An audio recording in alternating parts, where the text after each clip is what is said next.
Hello అండి, అందరికీ నమస్తే. ఎలా ఉన్నారు? బాగున్నారా? ఈరోజు మనం ఆనపకాయతో కర్రీ చేసుకోబోతున్నాం. అది కూడా పాలు వేసుకుని.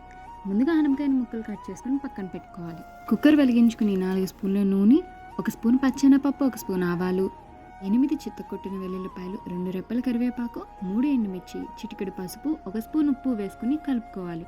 ఇప్పుడు మనం కట్ చేసి పెట్టుకున్న ఆనపకాయ ముక్కలు అందులో వేసుకుని ఒకసారి కలుపుకుని హాఫ్ గ్లాస్ వాటర్ వేసుకుని 2 విజిల్స్ వచ్చే వరకు ఆగి స్టవ్ ఆఫ్ చేసి ఆవిరిపోయాక మూత తీసుకుని కలుపుకోవాలి. చిన్న కప్పుడుతో 2 కప్పులు పాలైతే వేసుకోవాలి. వేసుకున్న తర్వాత మంచి ఫ్లేవర్ అండ్ టేస్ట్ కోసం 1 స్పూన్ ధనియాల పొడి వేసుకోవాలి. దాని తర్వాత మూత పెట్టుకుని ఒక 5 నిమిషాల పాటు దగ్గరికి అవనివ్వాలి. అంతేనండి, మన ఎమ్మీ అండ్ టేస్టీ అయిన మసాలాలు అవి ఎక్కువ లేకుండా మన ఆనపకాయ కూర విత్ పాలు ఈజ్ రెడీ.